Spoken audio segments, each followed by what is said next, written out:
това видео ще ви покажем втория човек, който ще поканим в канала, Николай Стоянов. Добър Той е ден. шампион по културизъм, съдия и ще ни разкаже малко повече за себе си, като с него ще направим една примерна културистична тренировка и ще дам думата на Ники, за да се представи, да каже малко повече за себе си. Здравейте, казвам се Николай Стоянов. Аз съм републикански и балкански шампион по културизъм, класическа дисциплина, класически културизъм. Финалист съм на Арнолд Класик 2 пъти и съм втори на Купа на Средиземноморието, като също така съм участвал няколко пъти на световни първенства. Майстор на спорта съм, заслужил майстор на спорта, тренирал съм много състезатели, подготвил съм ги за балканяди, републикански, европейски, за Арнолд Класик и за световни първенства. Преди да започнем с тренировката, ще преминем с едния вариант за графика, който Ники ще ни покаже, като ще започнем с колело. Да, 5 минути са напълно достатъчни да загреем на колело, дали ще е на това или на другия тип. Също става 5 минути на лека степен, бързо въртене. Е добре да загреем колената и да подготвим краката за работа. На което и колело да седнеш. От тук се пускате, еле? Да. От това не тръгва. Да, почваш да въртиш. Аз не седам на колела. Да, личи си, че само тежки щанги. Да. Кардиото ти е минус. Кардио не съм правил никога, честно казвам. Абсолютно. Да започнем от там, че когато ползваме колело, дали е този тип, дали е другия, винаги настройваме педалите спрямо краката, значи следното нещо. Този крак трябва да е леко свит, който е далечния. За да мога като почна да върта да не ми дойдат много високо. Да не се удра тук. Ако ми е много близко, той почва да натоварва колянната става. Да, ясно. По това регулираме. Да, започваме с 5 минути загрявка. Добре. Тук на каква степен въртиш ти? На четвърта? На първа. На първа? Дори когато правим кардио или загрявка, е добре да пуснем най-леката степен и да въртим бързо, за да не ти се напомпват излишно краката. Да. Особено някои пускат най-тежката степен, въртат едвам, нито могат да загреят. Травмиращо е за колената веднага да пуснеш най-тежкото.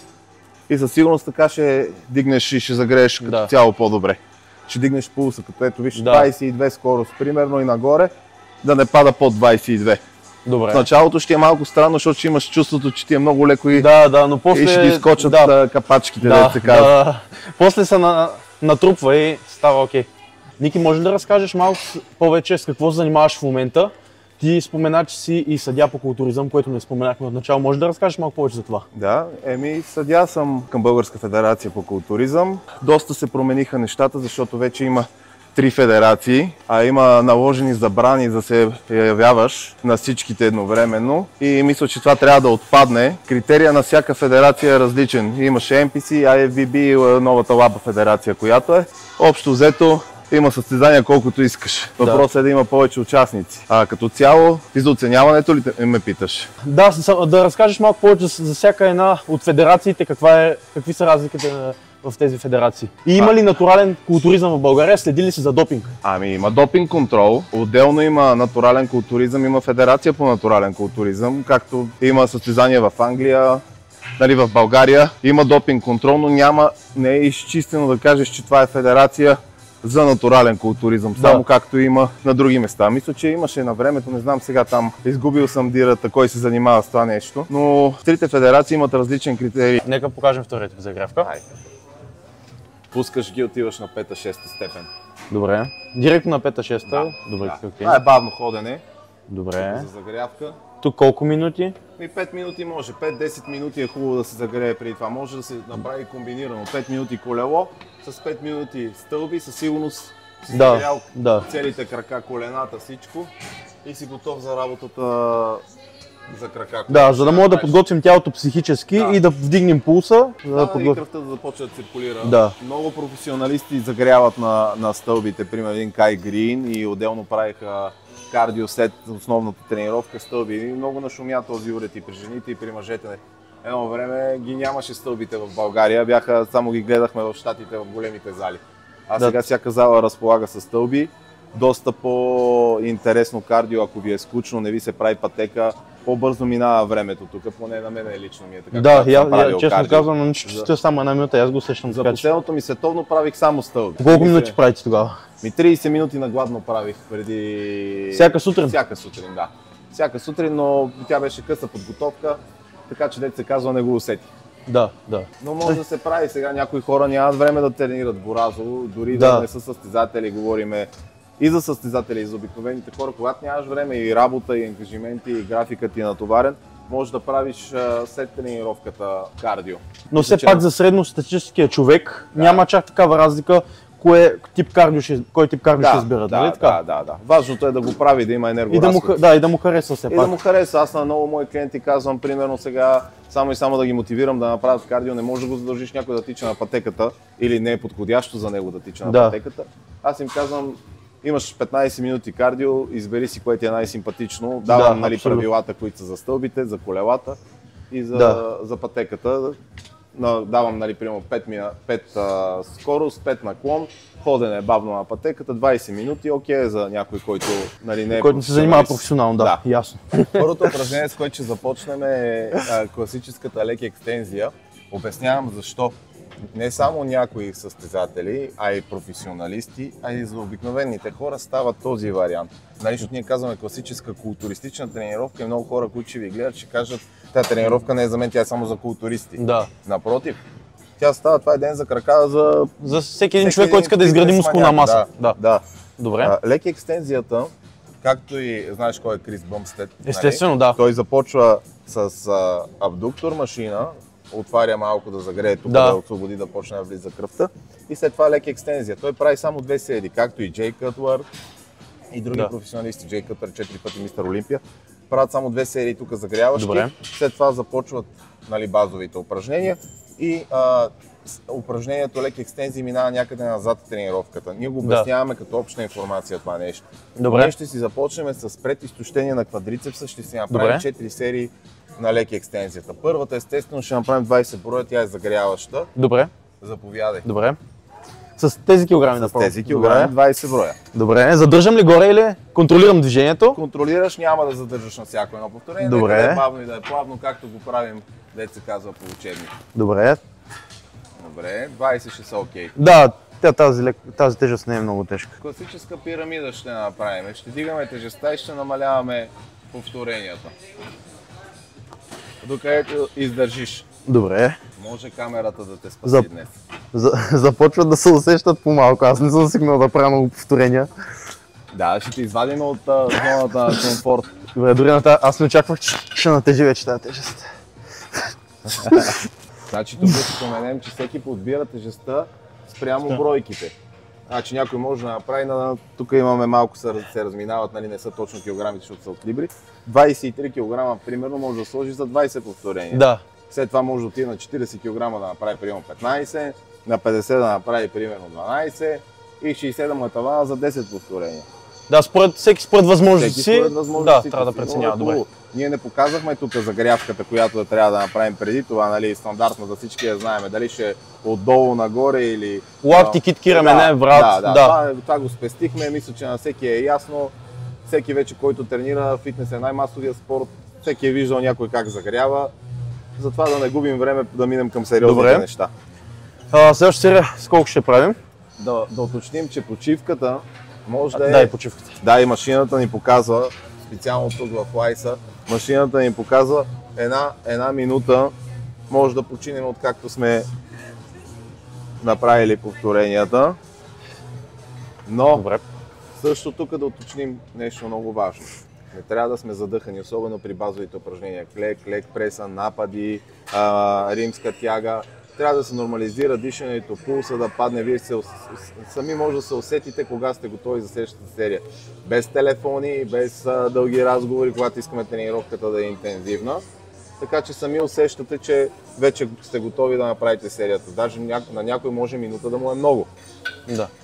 Тоест, трябва индивидуално да се преценят хората, а някои хора може да почуят 3 минути, други под минута дори. При по-тежките упражнения, естествено, ако правиш и гониш постижения на клека, от 100 качваш на 120, след това 150, примерно правиш, говоря на някакви клекове, нормално там, че няма как да починеш една минута между сериите. Абсолютно, да. Той зависи дали става дума за мъже и жени, жените могат да си позволят да почуят една идея по-малко. Да, жените работят с по-леки тежести, не всички, пак има изключения. но и те повече носят на бройките. Виж сега Да, как ще извада от зоната ти на комфорт, защото ти си свикнал да товариш само едните мускулни влакна, да работиш с тежко в един диапазон на 6-8 повторения. Абсолютно, и в момента, в който отидеме на 20, товариме другите мускулни влакна, по-бавните. И за тебе става изключително неприятно. Абсолютно, да.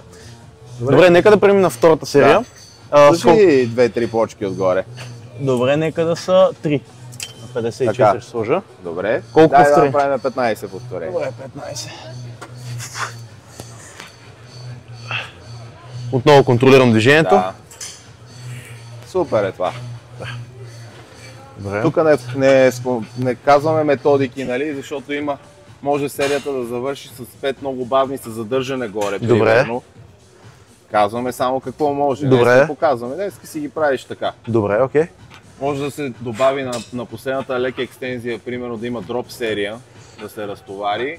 Това ще рече, че може да намалиме от килограмите, които сме сложили, горе-долу с 30% тежестта, да направим няколко повторения, после да намалиме пак с 30% или 20% и да направим още няколко бройки изпомпващи. И тогава краката да парат и да болят. Да. Мисля, че за теб ще е достатъчно днес и така. Да, това е достатъчно. Тук колко килограма да сложа следващата? Слушай си 2 почки отгоре. Още 2, добре, на 63 слагаме. И колко? Направи 12 повторения. Пак 12. А не, миналия път 15, добре. Миналия път 15, да. Това е пирамида. Да. Да кажем, че си направил една загряваща, една вработваща и сега следим тези работни серии. Добре. 12 и 10 за краката. По принцип е по-хубаво да правиш специално на машините повече повторения. На по-изолираните упражнения малко повече повторения. Да, добре. защото голяма мускулна група, виж половината тяло са ти краката. Да. Хубаво е тук на машините да правиш повече бройки. Като цяло краката е хубаво и дори на лек пресата и на клека да работиш. Да, просто е по-некомфортно. Да, ти можеш да свалиш до 6 повторения и после да направиш да върнеш някаква разтоварваща серия и на клека да го направиш по този начин. Добре, значи правим още една работна серия. Още една работна, да. Добре, малко почивка и през това време искам да те попитам, тъй като ти каза за глада и за лишенията, според теб заслужава ли си да се пускаш на състезание по бодибилдинг като цяло самата подготовка и самия процес? Извинявай, че прекъсвам, като финансова гледна точка, то лишенията, през които трябва да преминеш, за да изкараш цялата подготовка? Зависи кой ще попиташ, защото гледай сега, за повечето хора това е скъпо хоби и страст, както е било за мене. Ти не можеш да си върнеш инвестицията от подготовката, защото федерациите отскоро започнаха да дават награден фонд и той е различен при всяка една федерация. И общо взето за категориите има, за абсолютния шампион или шампионка има по-голяма награден фонд. Значи просто трябва да те влече, трябва да ти е страст, трябва да ти е хоби. Дори навънка да станеш първи на някои състезания, наградите не са някакви вау космически суми, а подготовката си ти е скъпа. За един мъж, особено зависи в килограмите, тежка категория, ако ползва и забранени субстанции, нали, хранителни добавки, храната при него е повече. Ако ползва, примерно, хормон на растежа, естествено това оскъпява нещата. Говорим за забранените субстанции. Абсолютно, да. Нали, изследвания трябва да се правят. Изследвания трябва да се правят. Самолетни билети, ако пътуваш и се участваш в чужбина, хотели, пътни разходи, други.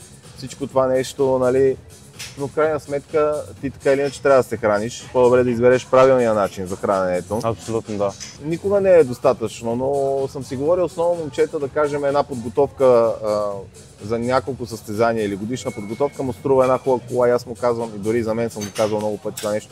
Слагат ти купата от състезанието, нали, която може да е купа от джъмбо, дет се казва, и да кажем ключа от колата и медала до купата, нали? И ти естествено, ако ми ги сложиш преди подготовката, аз знам какво ми е струвало, не само като труд в залата, нали? Труд това, че аз работя, имам други ангажименти, нали? Не правя само това. Вие ме попитахте в началото, аз съм с много неща се занимавам, нали? Треньор съм, работя с доста известни личности, подготвям доста състезатели, кондиционен треньор съм на отбори, помагам сега на боксов клуб, примерно. Така че ти, за да избереш началото преди подготовката, аз бих взел купата и медала, нали? Колата винаги има материалните неща, емоцията, която ти дава състезанието. Затова казва, че малко нас ни хапе кучето, нали, всичките състезатели. Заповядай. Добре, нека да, истина. Още 2 плочки да сложа. Още 2, да. За 10 повторения. Добре. Като днес съм любезен, иначе бих те измъчил. Да, само за пред камерата. Най-вероятно мога. Ще се вижда и през самото, че квадрицепсите са ти добре. Да. Или че си чеклякаш. Да. Колко стана? 7. Ще да добавим, че може, освен дроп серии, може да е в края на тренировката и да се направи FST7, което е Хами Рамбот, нали, един от най-успешните треньори на Мистер Олимпия. Това ще рече, че самото упражнение, ако е лека екстензията е в края на тренировката, се правят 7 серии по 10 повторения през 40 секунди и става много забавно също. Или пък другото, което има бройки за последната серия, тип 21 за бицепс, както се правят тук на лека екстензията. Да. Или аз заставам до тебе и се почва, дай ми горе 5 къси, дай сега краката навън за вътрешната част, дай навътре краката, дай с един крак, има също може да го изпълняваме унилатерално, защото да изравняваме винаги единия крак работи повече, когато е на машината, дори на клек и на всичко, така че е хубаво да се прави така едноставно малко. Да, може в тази тренировка да направим поне една от тези техники да покажем на нашите зрители. Да покажем? Което ти си избереш. Добре, малко предизвикателство. Ще покажем някаква техника във всяко едно упражнение. Във всяко едно, добре. Във всяко едно ще покажем по-малко. Добре. Така. Да почнем с леки екстензиите, някаква техника. Да почнем с леки екстензии. Да покажем сега вариациите на позициите на краката. Намали тежестта, за да можеш да покажем. Правиш 5 бройки стандартно, както работи до момента, добре. Да кажем. С задържане. Ето сега да покажем задържане. Добре, задържаме. Да. 5 бройки, дай. Добре. Давай. Добре. Okay. Задържам. Така. 5 станаха ли? Да. Сега, завърти краката по този начин, навътре. Дай ми къси до мене. Хоп. Дай ми 5 такива. Хоп. Добре. Тая част само. Хоп. Добре. Дай пак. Това е дългата позиция тренираме. Да. Сега, завърташ краката по този начин. Добре. Бутай сега нагоре. И ми дай само горе. Пускаш. До тук. Къси горе. Добре. Така, дай. Дай. Дай. Почва ли да пари? Да. Добре. Това е. Добре, дай ми са 5 цели. Завърти краката обратно, успорни, дай 5 цели. Дай. Да. Дай, няма да са 5. Добре. Не, 5 часа. Дай. Дай. Добре, изправяш горе. Внимателно. Най-максимум. Да. Ставаш. И сега ще усетиш залавните места долу. И чак горе, къде абсолютно, се захващат квадрицепсите. За първи път пробвам така техника, но наистина е това е нещо елементарно, да. Защото ти не си подготвен. Да. Ако специално не си правил такива неща, иначе си подготвен, краката са окей. Дори тежестта е лека сравнително. Да. Това е съвсем леко нещо. Да. Може, единия вариант е това. Виж, частични повторения тип 21 като за бицепс. Да. Не се казва така, просто хората знаят, всички знаят кое е 21 за бицепс. Да. Да минем на следващото упражнение. Добре. Ще клякаме.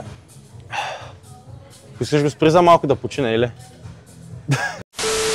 Второто упражнение днес ще е преден клек. В класическата тренировка и повечето хора изпълняват заден клек. Ние ще покажем преден клек за разнообразие. Другото, което е, обяснихме за позицията на краката, нали? Да. Покажи коя е позицията на краката. Горе-долу ширината, това е стандартната позиция. Леко встрани. Да, защото може да отваряме с широк разкрач, може да са събрани краката. Ние показваме стандартно ширината на раменете, леко отворени пръсти. Предният клек прави акцент върху квадрицепс. Повече, отколкото задния клек. Предното бедро, демек товариме повече. Така. Има няколко варианта. Аз лично хващам така предния клек лоста, защото имам контузия и нямам мобилност. Той ще покаже другия хват за преден клек, който може да го изпълнява както му е удобно. Също може да се сложи, мекото тук, което е, а може и без. Лично на мене травмите ме натискат, сега ми е по-удобно да има омекотяване. А иначе преди го правих чисто само с лост. Това, което казахме, може да се слагат подложки. Когато се прави клек, да се сложи под петите, ако няма тая мобилност на клякане, се слага подложка или диск под петата. Тук колко повторения правим? Правиш 15 повторения. 15 повторения. Да. Супер.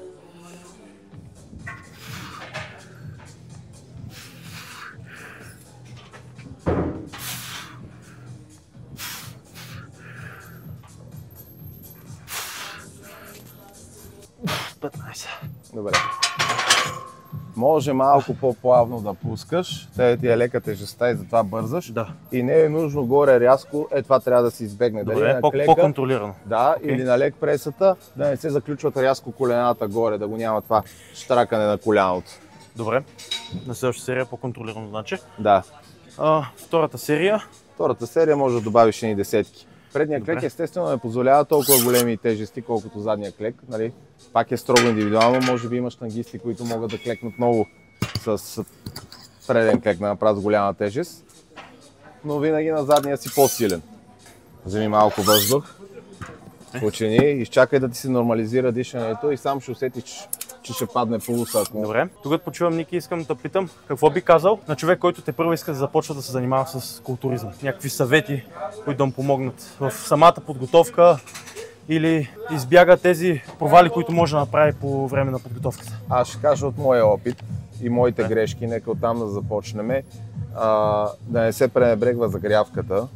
Също така и стречинга след тренировка е много важен, защото колкото повече тежко дигаш, нали, приемаш повече белтачини и се храниш, нали, по-добре хранителни добавки, възстановяването, ако не ти е окей, има риск от травма. Да. Защото не се занимаваш само с това, ако и работиш, нали, става много напрегнато ежедневието, има риск от травма. Значи, трябва задължително да загряваш. След тренировката задължително стречинг. Всичко както си е по учебник, както направихме днеска с тебе. Ние казахме, че пропуснахме загрявката, за да не губим време, която е.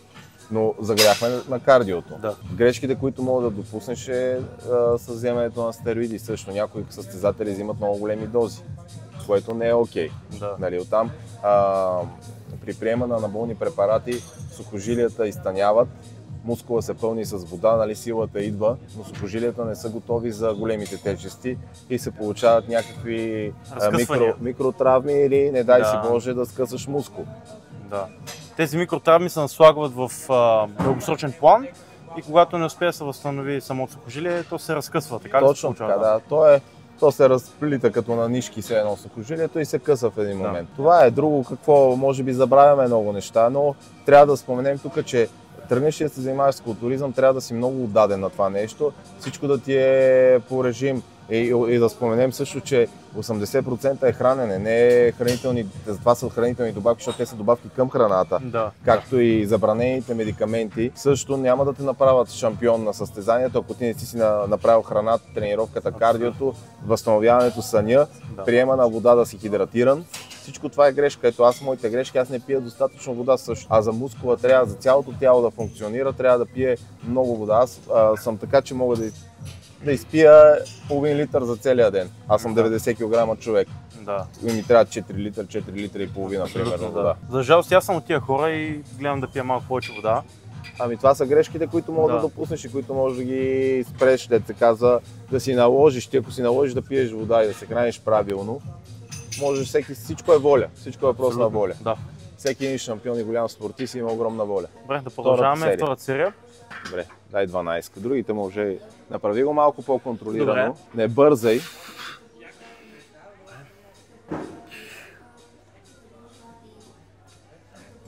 Супер. Важно е също така, дори да нямате тренировъчен партньор, когато вдигате тежестта, винаги може да помолите някой от залата, който знае как, естествено.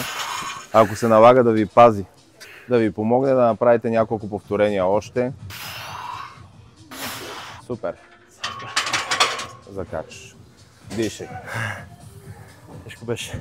Ники, ти спомена, че си съдия по културизъм. Може да споделиш точно ти как стана съдия, да дадеш малко повече информация на хората, които се интересуват от това? Ами, аз първо бях състезател, но за мен не е важно само да си състезател, защото, примерно, говорил съм с много хора, които са идвали в публиката да гледат, включително и жена ми. Жена ми е по-добра съдийка от половината съдии, защото е гледала доста състезания и вече има опита, знае къде се търси. Гледа и много бързо реди категорията, даже за секунди. А реално, за да станеш съдия, полагаш изпит. Този изпит е съдийството на една или две категории на дадено състезание и трябва да покриеш 75% успеваемост.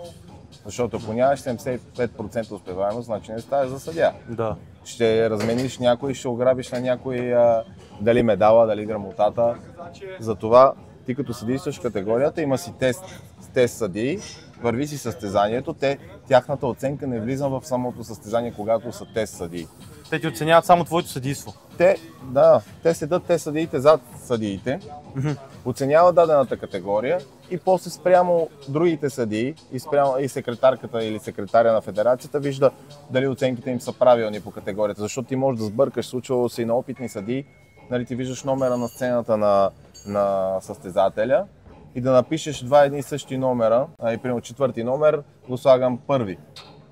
Четвърти номер го слагам и трети, нали, да объркаш номерата и той става невалиден твоя лист. Затова, като минеш тази 75% успеваемост, започваш да съдействаш от някои по-леки състезания и постепенно вече, щом си покрил, имаше и годишен отчет на федерацията, в който се казваше кои съдии и каква успеваемост има. Тоест всичко се следи под контрол, няма как. Да, следи се под контрол, няма измами, дето се казва.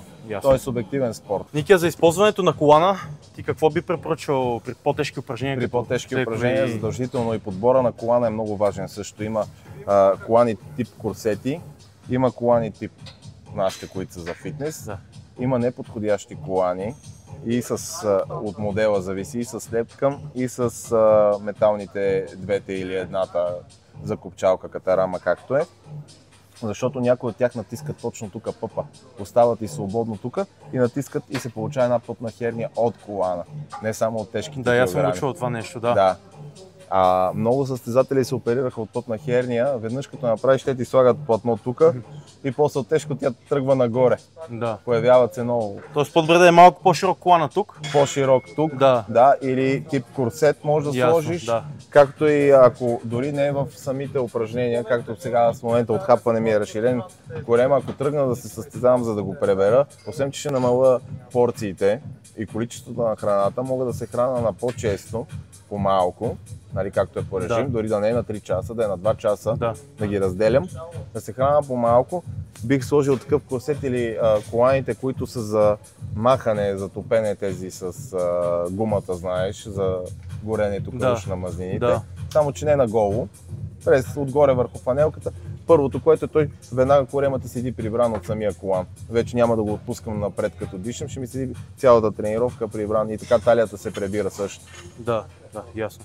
И държиш корема по-стегнат. Препоръчително е, колан, фитили, големи тежести, примерно може някакви на коленки или бинтове да връзваш, особено нали, на клек, на лек преса, какен клек. Няма как да издържат тези стави, като сложиш 200-300 кг, има момчета слагат. Абсолютно. На лек пресата, примерно, реди всичките 25-ци. Трябва да има някаква защита. Да, по някакъв начин. Добре, нека направим клека. Тук гоним 8 повторения. 8? Преди клек не съм правил скоро. В крайен случай ще паднем на 6. Добре. И ще покажем дроп серия.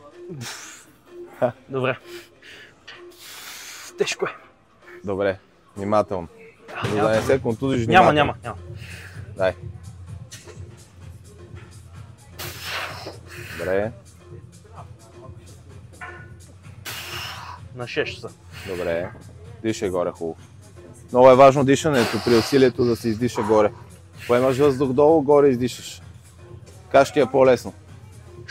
Добре. Добре. Дай, можеш. Добре, закачи. Айде, няма да го мъчим тук с дроп серия. Успя да направи тежката шестица. Отървах се от дроп серията. Ще преминем на следващото упражнение, което е хакен клек. Ще сложим един ластик там, защото самата машина влиза малко неприятно в колянната става, а ластика ще помага, ще издърпа нагоре точно в мъртвата точка и ще махне това напрежение от коленете, ще облегчи болката, която усеща. И леко ще си помагаме, но тя като е добра тежестта, не се усеща. Ще стоим малко повече тежест, за да компенсираме. Да. Тя и самата машина е доста тежка, самата платформа тежи доста. Понеже днес ще импровизираме, имаме един малък ластик, защото може да са два броя, може да са по-дебелите, нали? Ако са два ластика, минават от тук естествено, ето това нещо. Единия вариант е така, дигате си го най-горе, изравнявам, ето дърпам закачам и след това вече реда тежестите. Това е варианта да помага. Другия вариант е, ето тук прес облегалката. Ето това нещо. Изтеглям горе. И тук също. Ето. Хакен клека ще го направим с събрани крака. Да работим за външната част. Тоест краката ще бъдат тук? Тук сме събрани. Самия... Така? Не, няма да ги въртиш. Добре. Навътре. Единият вариант така. Е така, да. Събрани, другия вариант е плътно. Да ги сложиш плътно един до друг. Плътно един до друг? Да. Въпрос е дори да ги отвориш или да са плътно един до друг, колената да не ги отваряш навънка като клекнеш. Тоест да работи ето външната част. Добре. Виждаш. Клякам така? Да. Добре, за първи път пробвам такъв разкрач да видим. Ходилата надолу или нагоре да си или? Можеш по-нагоре на малко този хакен. по-нагоре. Тук нищо, че ще влезе малко и задното бедро, колкото по-нагоре отидат краката. Така. Пускай хубаво надолу. Виж как ги отваряш сега. Идеята така е искаш? това нещо, да. Добре. Айде сега диви нагоре. Виж сега как работи външното. И пак не заключваш рязко. Тук също Добре. ги събери. Айде. Така. Добре. Дръж ги, не Пак ги леко ги отваряй. отварям, да. Ако трябва, отвори ги леко краката. Също става. Така, опитай се сега да ги държиш. Добре. Ето ти. Добре. Не си свикнал просто, не си правил така. Да, не съм правил, да. Напред една 15 да усетиш движението. Добре.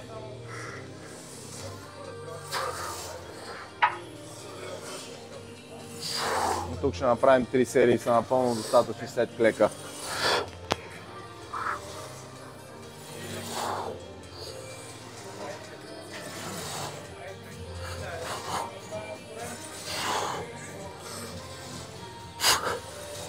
Добре. Ще 5.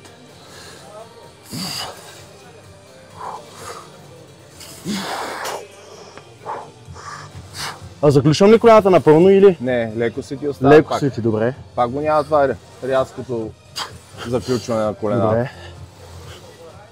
Добре. 15. Окей. Тия килограми дори не ми бяха толкова леки след този клек. Нормално. Екстензията. 3 серии ще направим тук. Добре. Преди да започнем с втората серия, Ники, да те питам. Ти си отворен към това да говориш за анаболните стероиди. Да, то няма какво да крием. Да. Вече всички са запознати с тези Да. неща. По-добре е да се каже някаква правилна информация, както ти спомена за изследванията и за кой е подходящо, да не се лъжат момчета, Абсолютно. които хормоните им бушуват са на тинейджери от 15 години вече искат да взимат стероиди нагоре, защото е модерно да са добре да изглеждащи за лятото. Или тук що завършило момче, свършва и първото нещо, което прави, почваме на болните стероиди за бала да съм топ примерно или след бала за лятото да съм идеален. Да, т.е. ти не препоръчваш употребата на медикаменти? Аз не препоръчвам употребата на медикаменти в никакъв случай, особено от подрастващите. Другото, което е, те имат изключително много странични ефекти и те не са запознати, особено без контрол, като ги взимат и без изследвания, какво може да си причинят на организма и дългосрочно на здравето. Има много случаи. Има проблеми с сърцето, с бъбреците, да не говорим за дребните странични окосмяване, акне, оплешивяване и другите такива. Споменахме за травмите, които могат да се получат, защото веднага се почва с по-тежки килограми. Неправилното дозиране, неправилният прием на тези медикаменти, хаоса, който се случва при младите момчета, не е окей. Общо взето, професионалните спортисти е друго и аз пак си вредиш на здравето, но поне има състезания, на които не говорим само за културизъм, където казва, че не взимат допинг, нали, но взимат допинг. Да. Ти не можеш да си конкурентно способен без допинг. Представи си са едната кола е на еди какъв си бензин, другата е на газ, коя ще е, или да кажем, едната е 100 коня, другата е 500 коня, няма база за сравнение, колкото и да тренираш и да влагаш. Но това говорим за професионалния спорт, което пак нали, не одобрявам. Аз не отричам, че съм взимал анаболни стероиди. Следващия въпрос, точно това искам. Ти как решиш да започнеш, защо решиш да започнеш и с каква цел по-скоро, нали? Защото има хора, които започват анаболни стероиди с състезателна цел, други, които искат просто да се подобрят визията. Аз съм започнал с състезателна цел. Дигах доста така бях як, дето се казва, имах сила, природно сила. Дигах тежки лежанки, тяга и клек, без да бях стигнал доста големи килограми. Това е тук момента да кажем, да не бързат момчетата, че може да стигнеш доста големи килограми, без да взимаш анаболни стероиди, с правилно хранене и с добър сън, възстановяване, това, което вече говорихме за него. Но да кажем, излиза един натурален атлет на някое състезание, което не е за натурални културисти или за нещо друго. Излиза, самия мускул седи по-тонизиран на препаратите, по-твърд, най-общо казано. И естествено релефите и всичко друго много по-лесно се постига. Сега няма какво да се лъжем. Не казвам, че трябва да се взимат анаболни стероиди. Абсолютно, не ме разбирайте. По-искам да споделиш твой опит, но ти си го правил умно, предполагам. Умно с изследвания. Колкото умно, при мен беше по-трудно, защото нямаше толкова информация. Нямаше хора като мен, които сега да те насочи по правилния път. И отделно нямаше толкова информация. Сега вече има пък много информация, но има и много грешна информация в интернет. Може да четеш безумни схеми, защото представи си сега, ти пишеш в някой форум, искам, на ВАР повечето правят така и с тромба са чули, примерно младежите, пише в някой форум, пише му някой, който не знае за какво става въпрос, иска да му продаде повече неща, продава му тези медикаменти, дозата е някаква огромна и той получава всичките странични ефекти, за които говорихме.